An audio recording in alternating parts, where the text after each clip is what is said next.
स्पष्टता से आज कांग्रेस के नेताओं का आह्वान करना चाहते हैं और हिम्मत है तो आपके 50 साल का रिपोर्ट कार्ड लेकर आइए। Bhilai steel plant, IIT Indore, IIM Indore, AIIMS Bhopal, Chambal घाटी प्रोजेक्ट, ये सब रिपोर्ट उसको दे दो। नमस्कार, आदाब, सत श्री अकाल, जय भीम, जोहार। मेरा नाम है नवीन कुमार। अमित शाह के 1.5 घंटे की भाषणबाजी को 1.5 मिनट में धोकर रख दिया। पहली बार मल्लिकार्जुन खड़गे ने मोदी को सीधे सीधे झूठा करार दिया है और पहली बार कांग्रेस मोदी शाह का नाम लेकर दो हाथ करती हुई नजर आ रही है। मोदी के आभा मंडल पर ऐसी चोट पहले कभी नहीं की गई है और भाजपा इससे बिलबिलाई हुई है। दरअसल मध्य प्रदेश के दौरे पर पहुंचे कांग्रेस अध्यक्ष मल्लिकार्जुन खड़गे ने गिन गिन कर अमित शाह को हिसाब दिया और चुन चुन कर हिसाब मांगा। सागर में उन्होंने इतिहास, विज्ञान, समाज और धर्म पर गागर उलीचना शुरू किया तो भारतीय जनता पार्टी का चेहरा लाल पड़ गया। उन्होंने कहा कि नरेंद्र मोदी तो वो राजा हैं जो दिल्ली में संत रविदास के मंदिर पर बुलडोजर चलाते हैं और मध्य प्रदेश में आकर उनके नाम पर वोट मांगते हैं। आपको बता दें कि नरेंद्र मोदी ने चौथी बार सरकार बनने पर मध्य प्रदेश में रविदास मंदिर बनाने का वादा किया। 14 अगस्त 2019 में 2019 में वहां जो रविदास जी की मंदिर थी, इन्होंने बुलडोजर लगा के उसको तोड़ दिया। ये लीजिए, मैं दे देता हूं क्योंकि सबूत मांगते हैं ना, ये टाइम्स ऑफ इंडिया का ये है, ये ले लीजिए सबूत के तौर पर, आप देख लीजिए। आपको पता ही है कि मध्य प्रदेश में दलितों और आदिवासियों के बीच भाजपा की मिट्टी खिसकती जा रही है।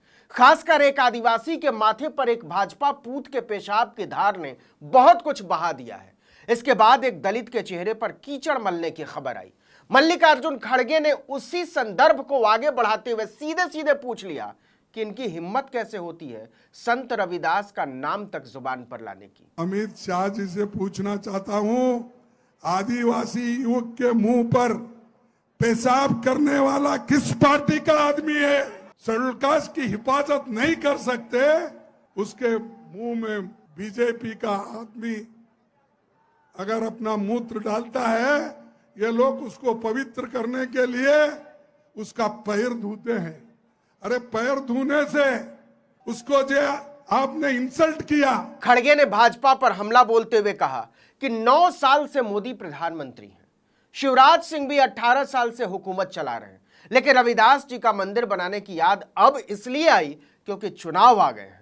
वोट लेने के लिए क्या करना है वो काम मोदी जी हमेशा करते हैं, यहां भी करके गए। ये लोग ऐसे हैं कि मुख में राम बगल में छुरी।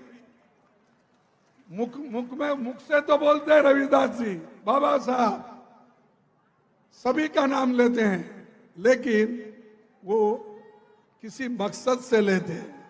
आपको बता दें कि बुंदेलखंड में लगभग 22% दलित वोटर हैं। इन्हें साधने के लिए ही दलित बिरादरी से आने वाले कांग्रेस के राष्ट्रीय अध्यक्ष मल्लिकार्जुन खड़गे की मध्य प्रदेश में पहली सभा सागर में लगाई गई थी। 12 अगस्त को प्रधानमंत्री नरेंद्र मोदी भी सागर आ चुके हैं।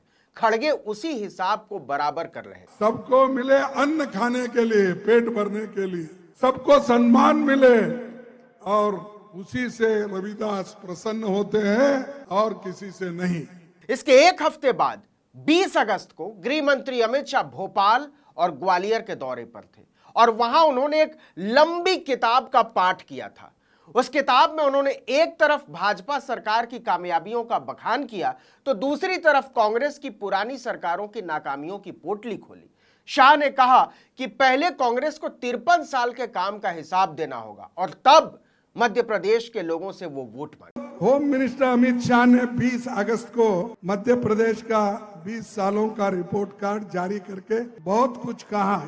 आप 53 साल का कार्ड दो, उन्होंने कहा, ठीक है। मल्लिकार्जुन खड़गे ने कहा कि ये लो, एक कार्ड क्या, 2 कार्ड क्या, कार्ड की पूरी किताब मुझसे ले जाओ और ले जाकर उसको दे दो। खड़गे एक तरफ तो उत्साह में थे तो और दूसरी तरफ तमतमाए हुए। तो भिलाई स्टील प्लांट किसने किया, ये रिपोर्ट उसको दे दो। इंदिरा सागर डैम किसने बनाया, फिर ये भी रिपोर्ट उसको करो। IIT इंदौर, IIM इंदौर किसने बनाया, एम्स भोपाल किसने बनाया? Maulana Azad national institute of technology किसने बनाया? रानी लक्ष्मीबाई इंस्टीट्यूट ग्वालियर किसने बनाया? चंबल घाटी प्रोजेक्ट किसने बनाया? ये सब रिपोर्ट उसको दे दो। खड़गे ने सीधे सीधे मोदी शाह को लफ्फाज बताते हुए कहा कि हम इस तरह से गाल बजाते नहीं चलते, हम लोगों को बवाल और बलवे के लिए उकसाते नहीं हैं, उनके जिंदगी बेहतर बनाने के लिए लोकतंत्र के रास्तों को अपनाते हैं। हम सिर्फ आकर तकरीर करके जाने वाले नहीं हैं। पंडित जवाहरलाल नेहरू जी से लेकर राजीव गांधी तक हमने क्या किया, ये सब दुनिया को मालूम है। एक एक करके खड़गे ने भाजपा की 20 साल की सरकार का हिसाब करना शुरू किया तो अमित शाह की लंबी चौड़ी किताब टीका नजर आने लगी। खड़गे ने कहा कि अगर हमने कांग्रेस के सारे कामों को गिनाना शुरू कर दिया तो सुबह से शाम हो जाएगी और यह बात किसी से छिपी नहीं है। लेकिन भाजपा को मिर्ची इस बात से लगी कि शिवराज सिंह चौहान के साथ ही खड़गे ने मोदी को भी लपेट लिया और कहा कि दोनों के दोनों किसी काम के नहीं हैं। खड़गे ने मोदी, शाह और शिवराज की धज्जी उड़ाते हुए कहा कि यहां एक व्यक्ति 18 साल से हुकूमत कर रहा है और अभी भी मध्य प्रदेश पिछड़ा हुआ है। मोदी जी 13.5 साल गुजरात में हुकूमत किए, दिल्ली में 10 साल होने जा रहे हैं। पौष्टिक आहार में सबसे पिछड़ा राज्य गुजरात है, बच्चे कमजोर हैं, चेला चौहान यहां क्या कहेगा। इसके बाद खड़गे महंगाई पर आ गए। टमाटर 2014 में 15 रुपए था, अब 72 रुपए है। सिलेंडर का दाम 166% बढ़ गया। दाल 129% महंगी हो गई। शाह जी को बताओ, ये रिपोर्ट कार्ड खड़गे ने सागर में दिया है। ये रिपोर्ट उसको दे दो, फिर ये भी रिपोर्ट उसको करो, ये सब रिपोर्ट उसको दे दो। इतना ही नहीं, खड़गे ने कहा कि आजादी के पहले साक्षरता दर 18.3% थी। 13-14 साल में 74% हमने किया। शिशु मृत्यु दर भी कम हुई, जन्म और मृत्यु दर भी कम हुई। 65% महिलाओं को पढ़ाया। लेकिन आप कुछ कर नहीं सकते तो दूसरे पर उंगली उठाते हो। हमने सबके सामने किया, हरि सिंह गौड़ विश्वविद्यालय बनवाया। क्या यह मोदी के वक्त में हुआ? अरे ये मेरे बड़ा रिपोर्ट है, लोगों की जिंदगी बनाने का, लोगों को एम्प्लॉयमेंट देने का, लोगों को बुद्धिजीवी बनाने का, ये हमारा काम है। खड़गे ने मध्य प्रदेश के लोगों से कहा कि अगर अमित शाह और मोदी शिवराज को कुछ और पूछना हो तो बोल दीजिएगा, तैयार रहें। मैं फिर आऊंगा और बताऊंगा। इन लोगों का काम है झूठ बोलना और झगड़ा कराना। मोदी जी ने कहा 18 करोड़ नौकरियां दूंगा। नौकरियां दी क्या? 15-15 लाख हर एक के जेब में डालने का वादा किया, मिले क्या? किसानों की आमदनी दोगुनी करने को कहा था, हुई क्या? प्रधानमंत्री होकर झूठ बोल रहे हैं। उन्होंने झूठ बोलकर वोट लिए। लेकिन इस बार लोग झूठ नहीं सुनेंगे। कर्नाटक में जीत के बाद दरअसल कांग्रेस के इरादे 7वें आसमान पर हैं। मोदी को सीधे सीधे झूठा, नाकाम और निकम्मा कहा जा रहा है और ऐसा पहली बार हुआ है। इसके सियासी अर्थ की पड़ताल करने वाले हवा के रुख को समझने की कोशिश कर रहे हैं।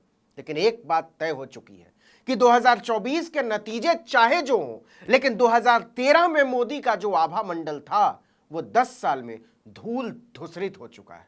इस वीडियो में इतना ही। लेकिन अगर आपने आर्टिकल 19 इंडिया को अब तक सब्सक्राइब नहीं किया तो फौरन कीजिए, बेल आइकॉन दबाइए, घंटी जैसी आकृति लाइक कीजिए और कमेंट करके बताइए हमारा वीडियो आपको कैसा लगा। यूट्यूब पर देख रहे हैं तो हमारे चैनल को सब्सक्राइब जरूर कर लीजिए, फेसबुक पर देख रहे हैं तो हमारे पेज को लाइक जरूर कीजिए, इंस्टाग्राम पर हमें फॉलो कीजिए और हमारा ट्विटर हैंडल है article19_India और मेरा ट्विटर हैंडल है नवीन जर्नलिस्ट। आप मुझे भी फॉलो कर सकते हैं। नमस्कार।